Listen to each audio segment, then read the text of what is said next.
Jemaat yang Tuhan kasih, presbiter yang bertugas mengucapkan selamat datang dan selamat beribadah di hari Minggu 11 sesudah Pentakosta.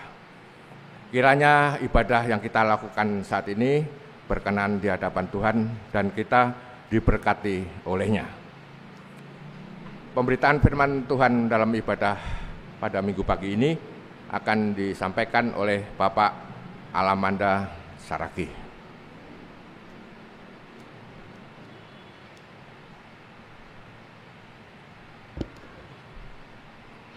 Gereja mula-mula selain tidak diakui keberadaannya, juga menjadi komunitas yang dimusuhi negara.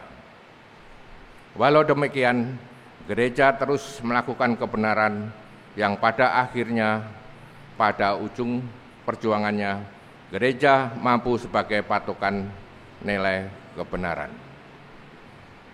Saat ini, sebagai gereja, kita hadir di negara kita tercinta, negara yang demokratis. Kita hidup sebagai bangsa yang merdeka dan bebas untuk menyatakan pendapat dan pikiran. Benarkah kita telah hidup merdeka dan telah memposisikan diri sebagai pelaku kebenaran di negara ini? Atau sudahkah kita menjadi pejuang kebenaran seperti gereja mula-mula? Hari ini kita akan bersama-sama merenungi tema Gereja Pejuang Kebenaran.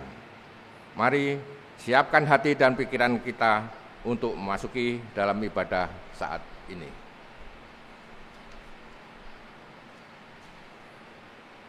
Jemaat, marilah kita berdiri.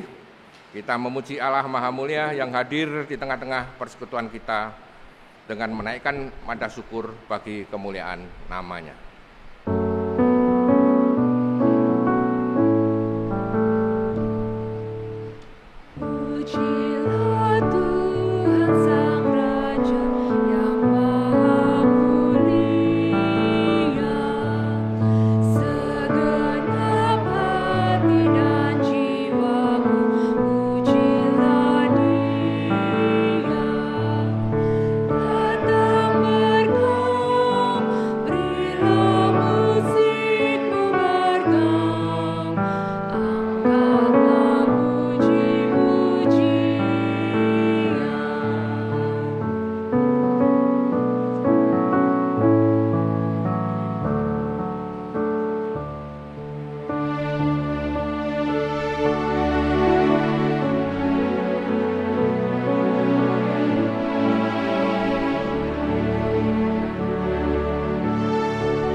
Pertolongan kita adalah dalam nama Tuhan yang menjadikan langit dan bumi.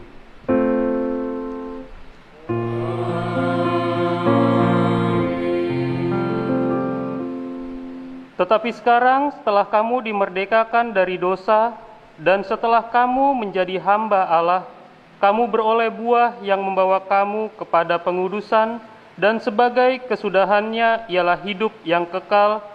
Sebab upah dosa ialah maut, tetapi karunia Allah ialah hidup yang kekal dalam Kristus Yesus Tuhan kita. Demikian nas pembimbing dari Roma 6 ayat 22-23.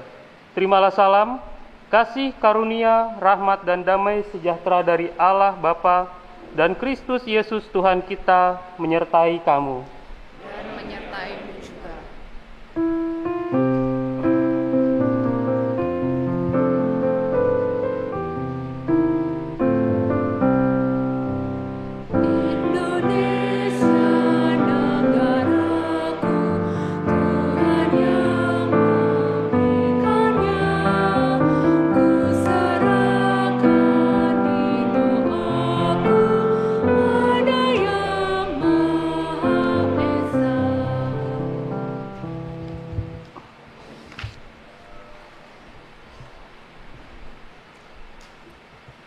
Jemaat yang Tuhan kasih, mari kita berdoa kepada Allah.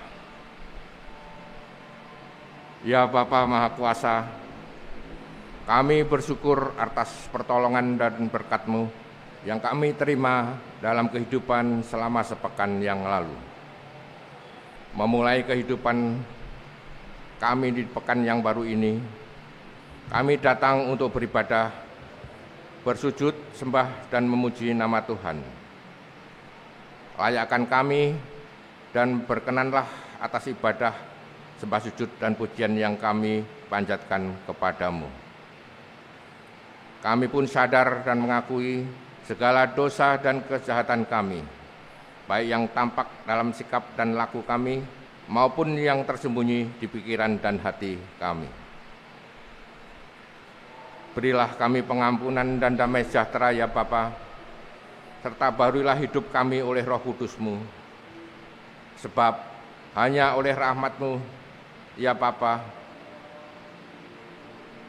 dan dengan memandang kepada Yesus Kristus, kami bersyukur atas kasih setia dan pengampunan-Mu yang nyata dalam hidup kami sampai hari ini. Ajarilah kami untuk mengikuti teladan kasih-Mu, serta melakukan firman dan kehendak-Mu sebagai saksi-saksi yang setia di sepanjang hidup kami, sehingga melalui kami banyak orang akan memuji dan memuliakan nama-Mu. Dalam nama Tuhan Yesus kami berdoa. Amin.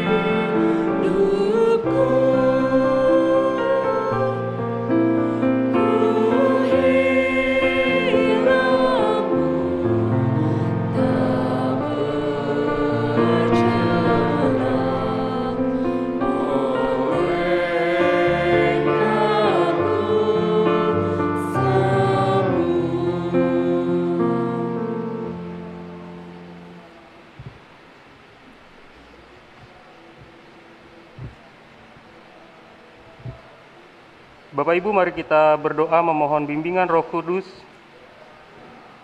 Kita bersatu dalam doa. Bapa kami bertata dalam kerajaan surga, puji syukur Tuhan. Sebentar dalam ibadah ini kami akan mendengar firman-Mu Tuhan. Engkau mau pimpin kami Tuhan, agar kami dapat mendengar firman-Mu sesuai dengan kehendak-Mu Tuhan. Engkau mau sertai hamba-Mu yang akan memberitakan firman, agar firman ini dapat tersampaikan dengan baik sesuai kebenaran-Mu. Terima kasih Tuhan, amin. Bapak Ibu, marilah berdiri, kita menyambut pembacaan firman Tuhan. Haleluya.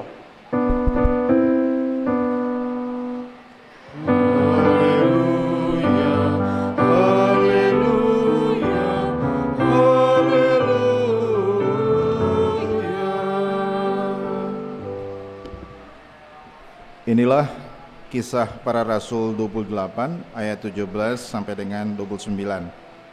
Kisah Para Rasul 28 ayat 17 sampai dengan 29 yang menyatakan, Lembaga Alkitab Indonesia memberi judul Pembicaraan dengan Orang Yahudi di Roma. 3 hari kemudian Paulus memanggil orang-orang terkemuka bangsa Yahudi, dan setelah mereka berkumpul, Paulus berkata, Saudara-saudara, meskipun aku tidak berbuat kesalahan terhadap bangsa kita atau terhadap adat istiadat nenek moyang kita, namun aku ditangkap di Yerusalem dan diserahkan kepada orang-orang Roma. Setelah aku diperiksa, mereka bermaksud melepaskan aku, karena tidak terdapat suatu kesalahan pun padaku yang setimpal dengan hukuman mati. Akan tetapi orang-orang Yahudi menentangnya, dan karena itu terpaksa aku naik banding kepada Kaisar, tetapi bukan dengan maksud untuk mengadukan bangsaku. Itulah sebabnya aku meminta supaya aku melihat kamu dan berbicara dengan kamu, sebab justru karena pengharapan Israel lah aku diikat dengan belenggu ini. Akan tetapi mereka berkata kepadanya, kami tidak menerima surat-surat dari Yudea tentang engkau, dan juga tidak seorang pun dari saudara-saudara kita datang memberitakan apa-apa yang jahat mengenai engkau. Tapi kami ingin mendengar dari engkau bagaimana pikiranmu tentang mazhab ini. Kami tahu bahwa di mana-mana pun ia mendapat perlawanan. Lalu mereka menentukan suatu hari untuk Paulus. Pada hari yang ditentukan itu datanglah mereka dalam jumlah besar ke tempat tumpangannya. Ia menerangkan dan memberi kesaksian kepada mereka tentang kerajaan Allah. Dan berdasarkan hukum Musa dan kitab para nabi, ia berusaha meyakinkan mereka tentang Yesus. Hal itu berlangsung dari pagi sampai sore. Ada yang dapat diyakinkan oleh perkataannya, ada yang tetap tidak percaya. Maka bubarlah pertemuan itu dengan tidak ada kesesuaian di antara mereka. Tetapi Paulus masih mengatakan perkataan yang satu ini, tepatlah firman yang disampaikan Roh Kudus kepada nenek moyang kita dengan perantara Nabi Yesaya. Pergilah kepada bangsa ini dan katakanlah, kamu akan mendengar dan mendengar namun tidak mengerti. Kamu akan melihat dan melihat namun tidak menanggap. Sebab hati bangsa ini telah menebal, dan telinganya berat mendengar, dan matanya melekat tertutup, supaya jangan mereka melihat dengan matanya, dan mendengar dengan telinganya, dan mengerti dengan hatinya. Lalu berbaliklah aku menyembuhkan mereka. Sebab itu kamu harus tahu bahwa keselamatan yang daripada Allah ini disampaikan kepada bangsa-bangsa lain, dan mereka akan mendengarnya. Dan setelah Paulus berkata demikian, pergilah orang-orang Yahudi itu dengan banyak perbedaan paham antara mereka. Demikianlah pembacaan Alkitab. Hendaklah firman Tuhan dengan segala kekayaannya menetap di antara kamu, dan ucaplah syukur kepada Allah.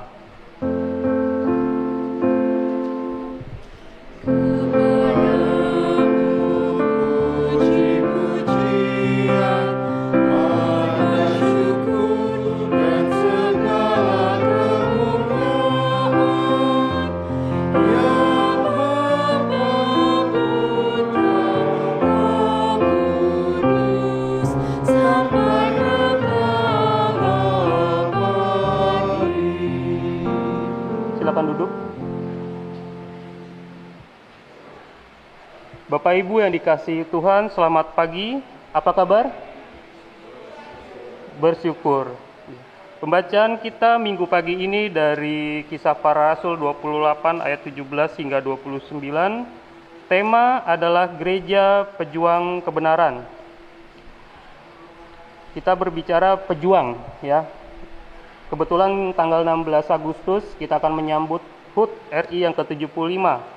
Besok 17 Agustus, dan kita GPIB Kasih Setia ikut memeriahkan dengan ibadah yang akan kita laksanakan besok jam 9 pagi. Bapak Ibu yang dikasihi Tuhan, Paulus dalam perjalanan pengabaran Injilnya ini mau menekankan kepada bangsa Israel bahwa penekanan yang penting orang-orang Yahudi ini tidak mengerti bahwa sebenarnya Yesus ini adalah penggenapan dari menggenapi tradisi Israel dan kebiasaan nenek bangsa Israel ini. Sehingga kalau bangsa Yahudi atau bangsa Israel ini dia tidak tahu bahwa Yesus tidak bertolak, tidak menentang kebiasaan Israel, maka mereka pasti akan selalu menjatuhkan dan tidak akan percaya kepada Yesus. Pada bacaan kita juga diingatkan bahwa Paulus tidak dinyatakan bersalah oleh kerajaan Kekaisaran Romawi. Oleh karena itu, karena dia tidak bersalah, tetapi bangsa Israel ini terus-menerus meminta agar Paulus dihukum. Oleh karena itu, Paulus mengajukan naik banding kepada Kekaisaran Romawi untuk bukan mengadukan bangsa Israel, bukan untuk menghukum bangsa Israel, tetapi dia lebih kepada ingin menyatakan bahwa sebenarnya apa yang ditujukan pengajaran yang dilakukan oleh Paulus adalah sama dengan pengharapan yang diinginkan oleh bangsa Israel. Pengharapan yang diharapkan oleh bangsa Israel adalah adanya Mesias untuk menebus dosa bangsa Israel. Ini merupakan suatu keputusan atau pengharapan yang berhubungan dengan keadaan politik saat itu. Tentu saja bangsa Israel menginginkan ada pengganti takhta Daud, supaya Israel dapat kembali menjadi kerajaan besar. Ini menjadi suatu hal yang ofensif bagi Kekaisaran Romawi. Tetapi Paulus mengetahui dan dia memahami bahwa pengharapan Israel ini sebenarnya adalah berkat bagi semua bangsa. Pengharapan Israel bukanlah Mesias yang hanya membela menyelamatkan bangsa Israel, tetapi pengharapan ini adalah pengharapan untuk semua bangsa. Sehingga dalam bacaan kita, setelah Paulus menjelaskan kepada Kekaisaran Romawi, dia tidak dinyatakan bersalah. Karena yang dibawa oleh Paulus adalah berita tentang keselamatan seluruh bangsa, bukan hanya bangsa Israel. Paulus tidak memberitakan Kristus, yaitu Yesus, sebagai ajaran yang menghancurkan bangsa-bangsa, tetapi memberitakan Kristus yang mau menyelamatkan seluruh kerajaan. Bagi bangsa Israel, Yesus adalah Mesias yang menyelamatkan Israel. Begitu juga bagi bangsa-bangsa lain, baik itu Roma maupun bangsa lain, Yesus juga adalah juru selamat bagi mereka. Janji Tuhan ini yang dikabarkan oleh Paulus memang tidak membuat Paulus masuk atau ditetapkan sebagai bersalah oleh Kekaisaran Romawi. Tetapi bangsa Israel, dia melalui apa yang diberitakan oleh Paulus ini, selalu menginginkan agar Paulus ini dihukum. Bahkan dikatakan bahwa bangsa Israel ingin membunuh Paulus. Ada dua hal yang membuat orang Israel murka kepada Paulus. Yang pertama adalah Paulus mengatakan bahwa Sang Mesias yang dimaksud ini mati di salib. Bangsa Israel tidak menerima itu, bahwa Mesias yang dimaksud mati dengan cara merupakan suatu hukuman yang sangat hina, ya, sehingga bangsa Israel tidak mau menerima bahwa kenyataan bahwa Yesus mati di salib sebagai Mesias. Hal ini juga menjadi perenungan bagi kita bahwa Yesus yang menebus dosa kita, dia sangat menderita dan dia mati secara sangat hina. Lalu hal selanjutnya yang membuat orang Israel muka kepada Paulus adalah Paulus mengatakan bahwa bukan hanya bangsa-bangsa Israel yang dipanggil untuk menjadi pengikut Tuhan.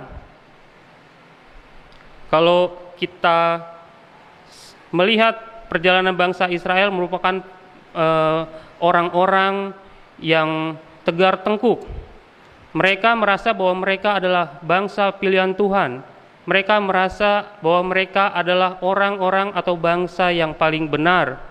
Dan mereka adalah orang-orang yang merasa mereka tidak akan tersesat akan firman itu.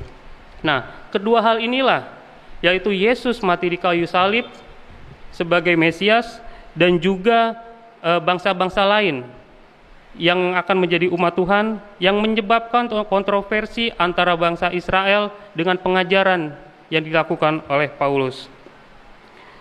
Ayat 20, Paulus mengajukan banding dan Israel mengelak dengan mengatakan dia tidak menerima surat. Tetapi tanpa terduga bahwa bangsa Israel saat bertemu dengan Paulus, mereka meminta agar mendapatkan kesempatan untuk mendengar penjelasan dari Paulus mengenai ajaran-ajaran yang dia bawa. Pada ayat 23, banyak orang Yahudi berkumpul mendengar Paulus. Di sana Paulus memberikan kesaksian dia pribadi dengan Yesus, bahkan Yesus setelah bangkit.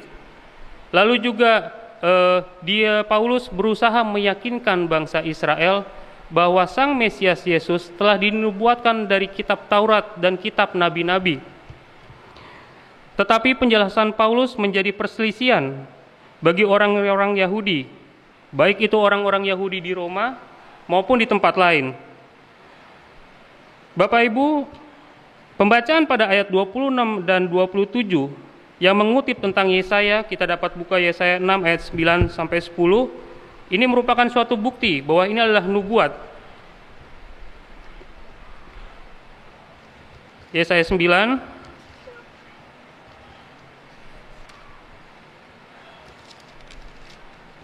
Yesaya 6 ayat 9 sampai 10. Saya bacakan.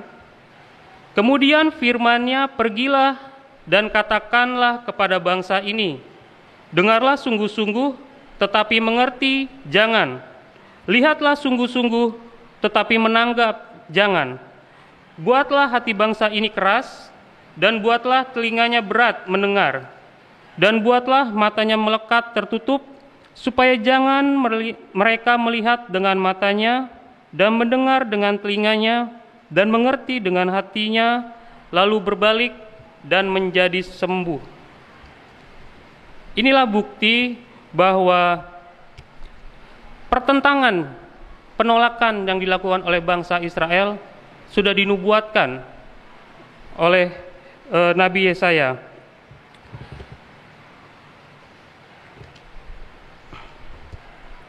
Nah, sehingga pada ayat 28 di sana dikatakan dengan tegas kepada orang-orang Yahudi di Roma bahwa keselamatan dari Allah tidak hanya untuk bangsa Israel, tapi keselamatan dari Allah adalah untuk semua bangsa-bangsa lain yang ada di dunia. Bahkan di sini diumpamakan jika bangsa Israel tidak mau, maka berkat-berkat itu yang berasal keselamatan dari Tuhan akan menjadi milik bangsa-bangsa lain. Dalam kelanjutan pengkabaran Injilnya di Roma, Paulus mengatakan bahwa siapapun yang terus-menerus menolak Tuhan tentu akan disingkirkan. Seperti bangsa Israel, mereka terus-menerus menolak Yesus. Mereka mengeraskan hatinya. Mereka tidak mau mendengar saat mereka berdiskusi dengan Paulus, mendengarkan pencerahannya. Bangsa Israel ini mengeraskan hatinya. Sehingga yang terjadi adalah sebuah penolakan, sebuah ketidakpercayaan. Marilah kita jangan mengeraskan hati kita kepada Tuhan. Jangan kita berpikir bahwa kita berada di posisi yang bisa tawar-menawar dengan Tuhan. Kita adalah makhluk ciptaannya.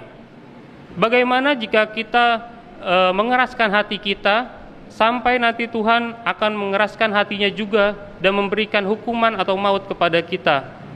Itu sangatlah mengerikan. Bapak Ibu yang dikasihi Tuhan, dalam rangka menyambut HUT RI ke-75, hendaklah kita jadikan refleksi teologis. Gereja mula-mula, dimulai dari murid-murid Tuhan, lalu juga oleh Paulus, mempunyai suatu keadaan kondisi politik yang berbeda. Gereja tidak diakui keberadaannya. Gereja dianggap sebagai wabah yang menggerogoti dan tidak memberikan kenyamanan kepada masyarakat. Tetapi walaupun demikian, Paulus, murid-murid Tuhan, dan seluruh pengikut Tuhan tetap melakukan kebenaran. Bahkan hasil perjuangan mereka, hal tersebut menjadikan gereja sebagai patokan nilai kebenaran di seluruh kekaisaran Roma. Bagaimana dengan keadaan kita saat ini? Kita hidup di bangsa Indonesia, bangsa yang merdeka, bebas untuk menyatakan pendapat dan pikiran. Seperti pembacaan kita bahwa pengajaran yang dilakukan oleh kekristenan di Indonesia sejalan dengan kebiasaan, dengan tata krama yang kita sudah kenal di Indonesia. Sebagai contoh, kita sudah mengetahui tentang saling tolong-menolong, di mana di dalam kekristenan kita diajarkan untuk saling mengasihi. Kita saling memaafkan dan tidak mendendam. Kita sopan santun kepada sesama. Lalu etika kepada orang tua, kita diajarkan untuk menghormati orang tua dan juga berterima kasih atau mengucap syukur kepada Tuhan. Walaupun apa yang diajarkan kekristenan dengan norma-norma yang ada, kebiasaan kita yang ada di Indonesia, tetapi masih ada orang-orang dari bangsa kita yang menolak kekristenan. Kondisi ini memang mirip seperti yang terjadi saat itu, hanya saja mereka memang tidak diakui, tetapi kita diakui, tetapi mendapatkan penolakan dari orang-orang yang sebangsa dan bahkan dengan kultur, adat istiadat, kebiasaan yang sama. Tetapi kita belajar dari apa yang dilakukan Paulus. Yang pertama adalah kita menerima disalahkan, walaupun tidak salah. Dalam hal ini Paulus menanggapi segala tuduhan kepadanya dengan berjiwa besar. Menerima di sini bukan berarti kita pasrah, kita tidak berdaya. Tetapi menerima di sini adalah bagaimana respon kita. Apakah kita mau menanggapi dengan positif atau kita mau menanggapinya dengan negatif? Otomatis kalau kita menanggapi dengan negatif atau salah, masalah tidak akan terhenti, tetapi akan bertambah. Kita lihat contoh-contoh kasus bagaimana orang mengkritisi atau mengeluh karena suara atau apa, dijadikan bagi mereka adalah suatu penistaan agama, sehingga orang tersebut jatuh ke dalam hukum, masuk ke dalam penjara. Lalu juga kita melihat bagaimana orang-orang yang tidak setuju dengan kita, mereka memutarbalikkan fakta yang ada di Alkitab.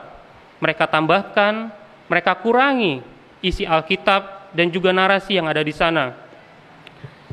Tetapi marilah kita seperti Paulus, kita masukkan nilai-nilai kerajaan Allah di dalam diri kita. Untuk kita dapat merespon itu semua, kita dapat merespon pertentangan-pertentangan itu dengan hal-hal yang baik, dengan hal-hal yang mengandung adalah nilai-nilai kerajaan Allah. Kita harus memasukkan itu agar kita tidak jatuh ke dalam masalah yang lebih jauh lagi. Lalu yang kedua adalah Paulus konsisten dengan tugasnya. Dengan segala pertentangan, dengan segala hambatan, penolakan, bahkan sampai akan dibunuh, dia konsisten dengan tugasnya. Dia hanya menabur dan Allah memberikan pertumbuhan. Apapun hasilnya, apapun akibatnya, dia tetap fokus pada pemberitaan Injil yang menyelamatkan.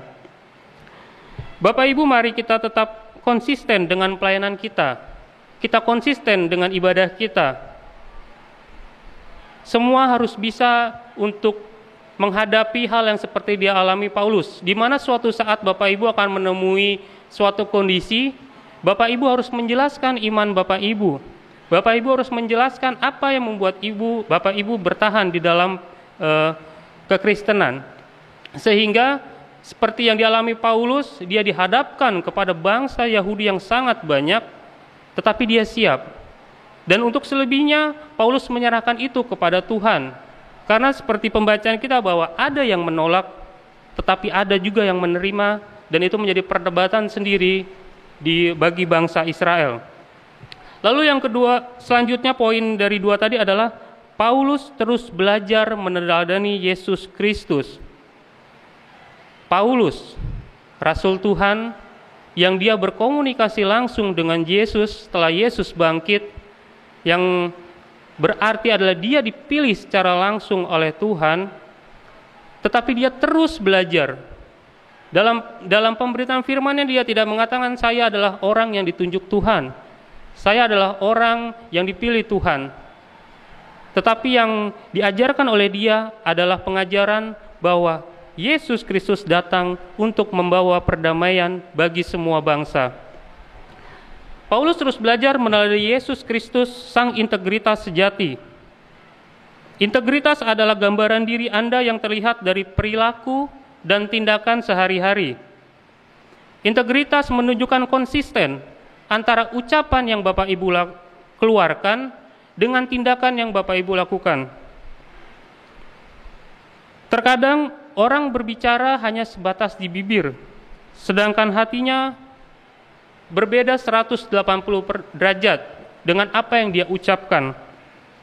Tetapi Paulus terus belajar dari Yesus, di mana Yesus ini adalah integritas sejati. Ucapan dan perbuatan berjalan dengan sama. Paulus yang adalah pilihan Tuhan, dia terus belajar. Begitu juga dengan kita, baik Bapak Ibu, baik pun saya dan rekan-rekan presbiter, terus belajar dan mencari kebenaran firman Tuhan. Kita tidak boleh pernah bosan, kita tidak boleh pernah merasa bahwa kita sudah tahu semua tentang isi firman Tuhan. Tetapi kita harus terus mencari firman Tuhan untuk suatu saat kita diminta penjelasan atau iman kita bisa memberitakannya atau menjelaskannya dengan baik. Terlebih pelayanan pemberitaan firman bukan hanya tugas bagi presbiter, pendeta, mungkin juga ada pelayan teruna, pelayan anak, tetapi ini adalah tugas bagi kita semua. Bapak Ibu, di rumah kita mempunyai anak, terlebih kondisi pada saat ini pelayanan anak teruna tidak diadakan. Bahkan karena suatu kondisi di gereja kita untuk online pun masih belum dapat diberikan.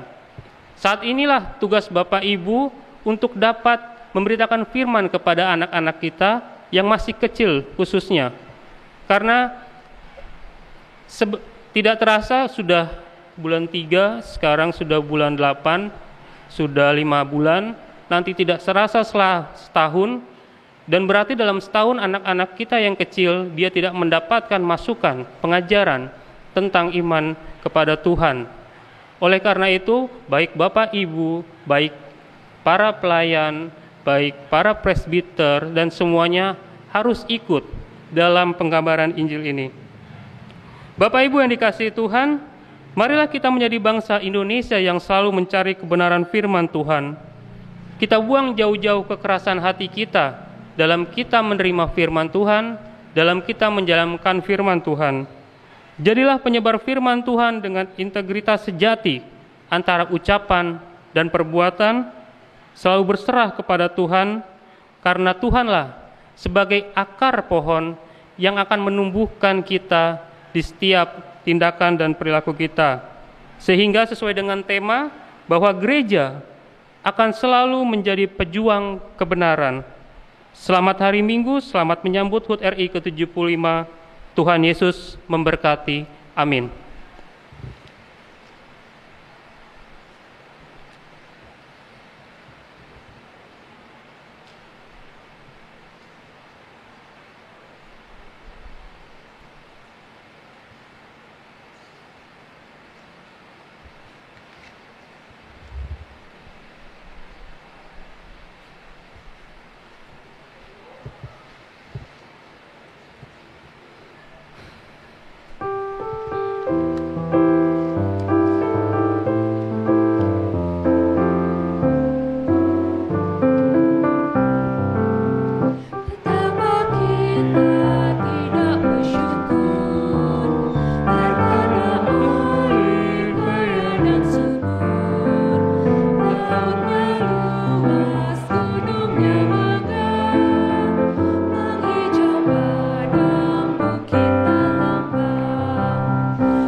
Jemaat kekasih Tuhan, marilah berdiri.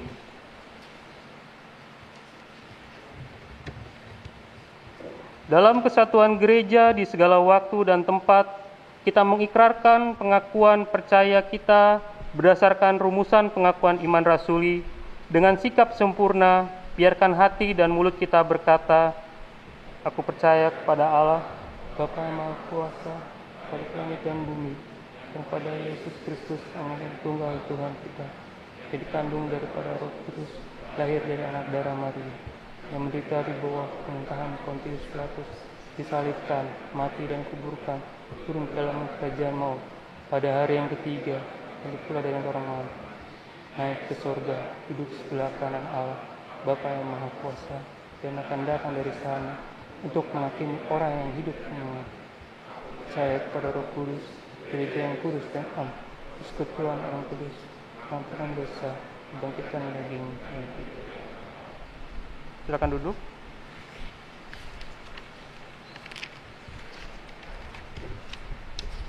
Kita akan masuk dalam doa syafaat.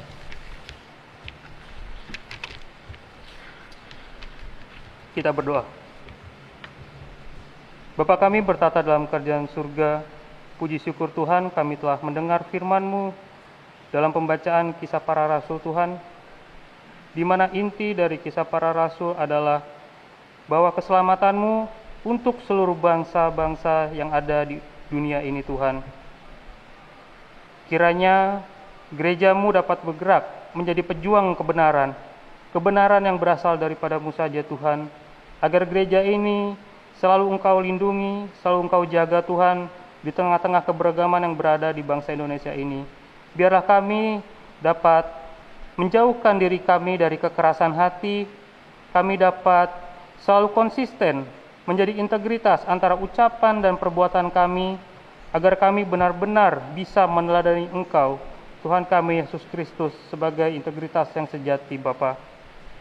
Tuhan, kesempatan ini kami mau berdoa juga untuk jemaat yang sakit dan dirawat di rumah, Bapak Suparno Aji Saputro, Bapak Daniel Handoyo, Ibu DM Girsang, Ibu Kasmah Purba, Bapak Yusmar Lauli, Bapak Sujaryo, Ibu Lince Manurung, Ibu Tri Danuwati, Ibu Diasma Panjaitan, Ibu Neti atau Neta Ngantung, Bapak Edwin Agustina, Ibu Talita Narsis, Bapak Jamerson Saragi, Ibu Mulyana De Bataraja, Bapak Belman Simanjuntak, yang sedang di dalam perawatan Tuhan, agar mereka dapat sembuh dari sakit penyakitnya Tuhan, agar jemaat-Mu dapat kembali sehat, untuk beribadah, untuk beraktivitas, untuk berkumpul dan bersuka cita bersama keluarga Tuhan.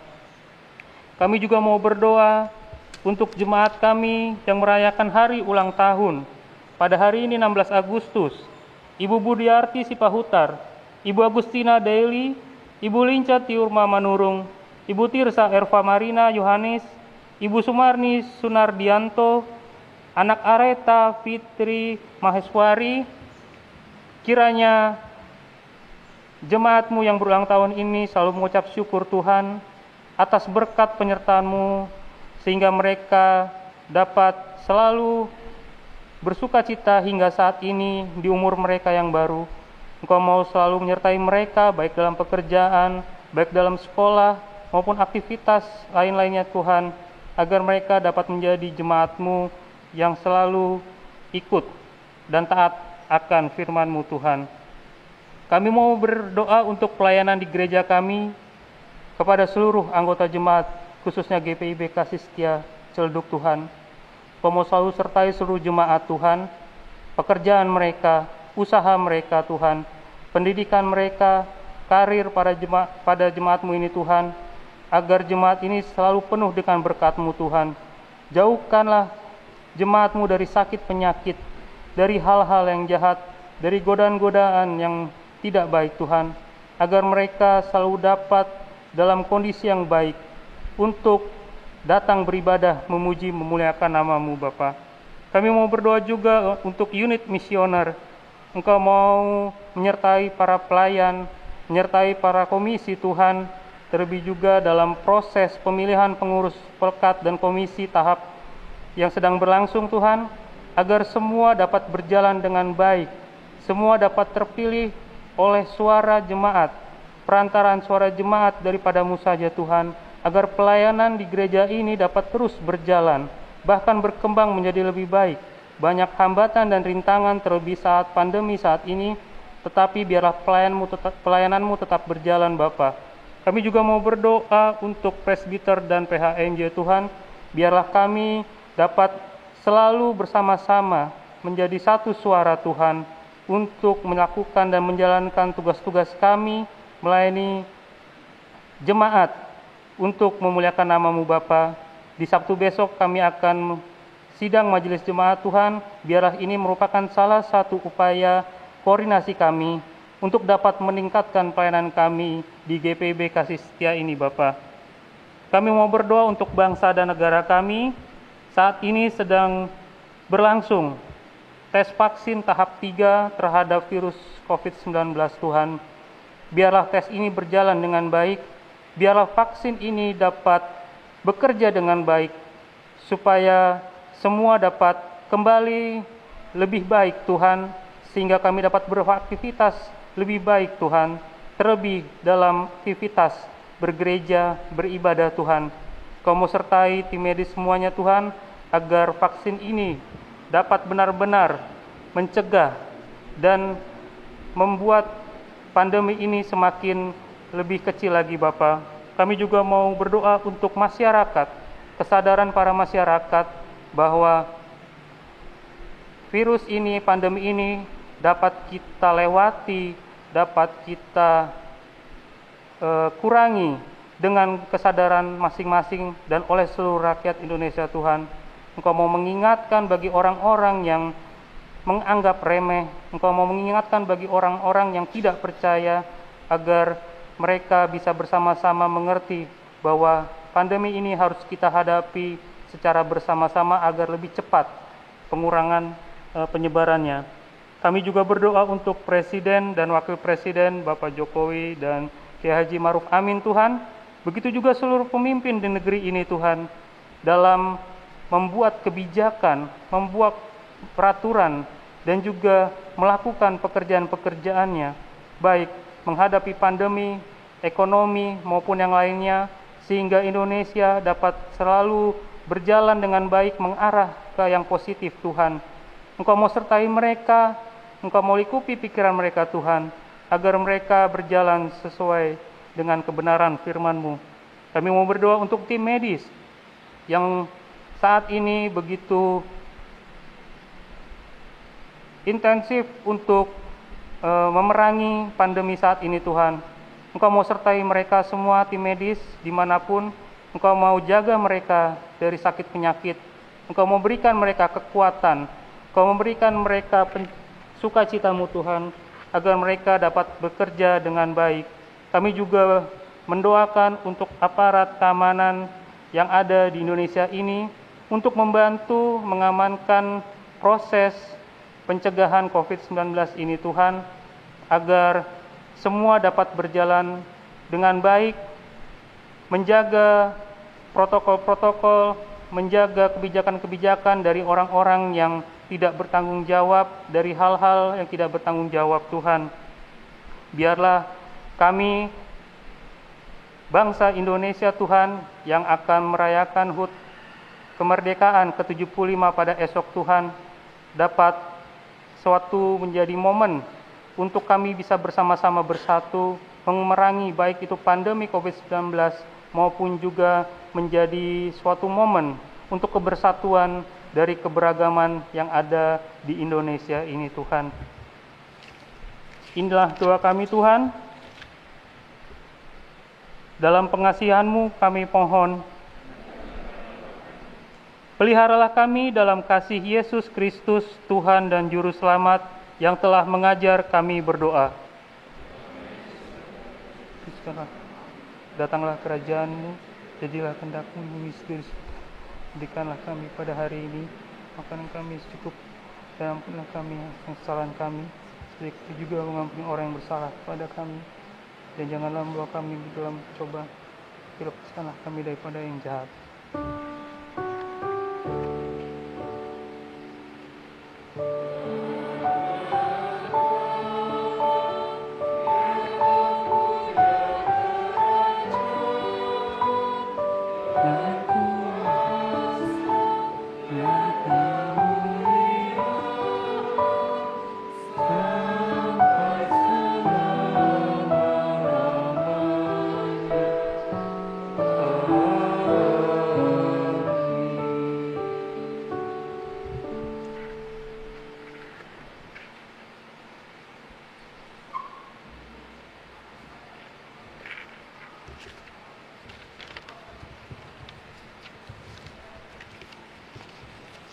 Umat yang diberkati, mari kita bersyukur kepada Tuhan atas berkat-Nya dalam hidup kita dengan memberikan persembahan syukur. Dengarlah nas Alkitab yang diambil dalam Mazmur 86 ayat 12 yang menyatakan, Aku hendak bersyukur kepadamu ya Tuhan, Allahku, dengan segenap hatiku dan memuliakan nama-Mu untuk selama-lamanya. Persembahan ke depan terlebih dahulu, selesai ke depan kantong persembahan diedarkan. Tuhan memberkati saudara dan persembahan saudara.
Umat kasih Tuhan, marilah berdiri untuk menyerahkan persembahan kita kepada Tuhan.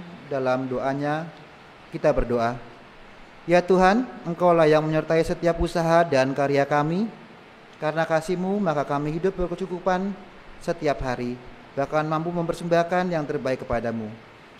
Terimalah ya Tuhan ungkapan syukur hati kami, serta berkati pengelolaannya, agar berguna untuk menopang pelayanan dan kesaksian gereja-Mu di dunia ini. Demi Tuhan Yesus Juru Selamat kami berdoa.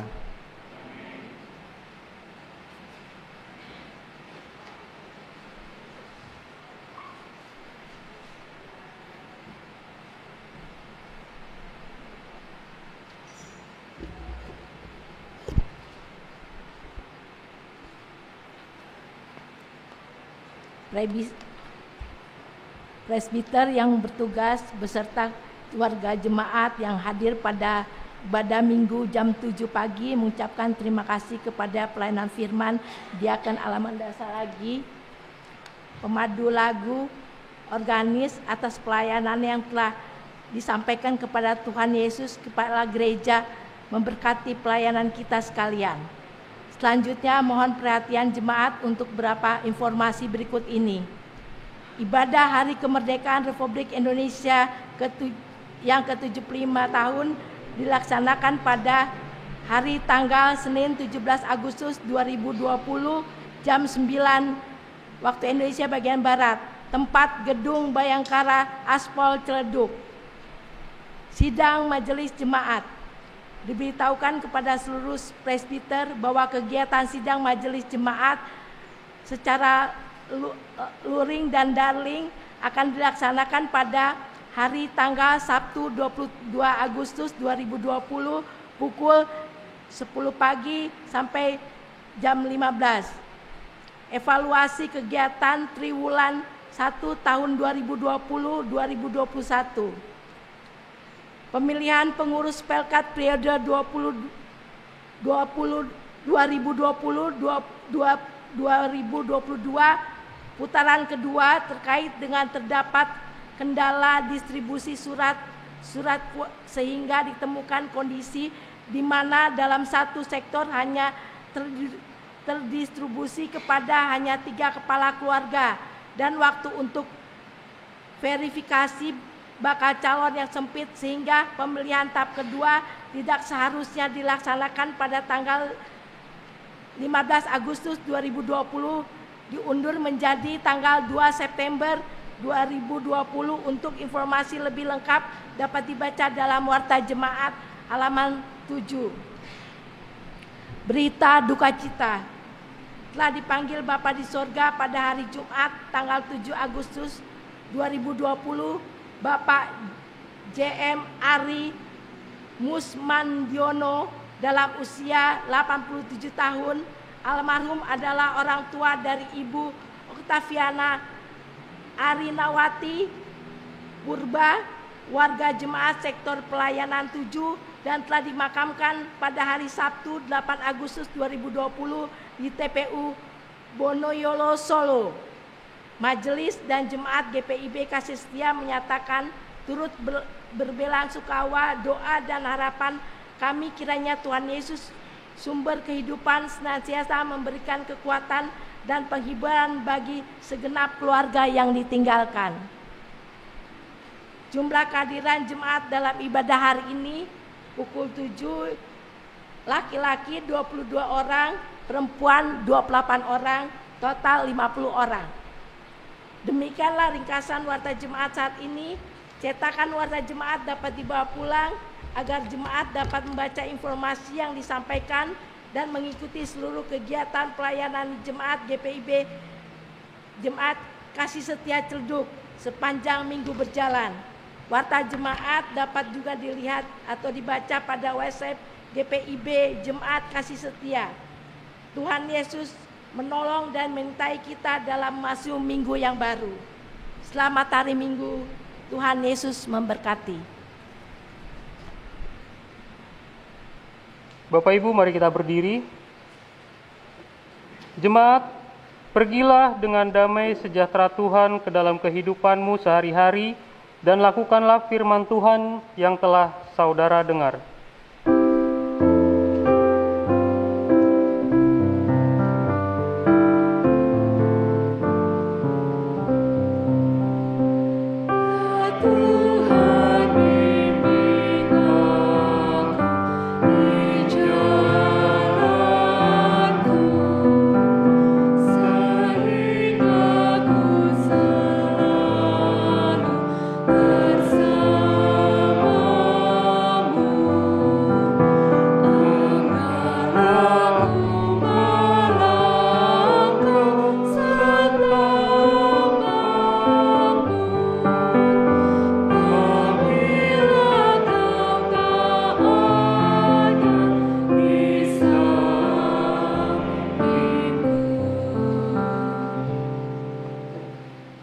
Arahkanlah hati dan pikiranmu kepada Tuhan, serta terimalah berkat-Nya.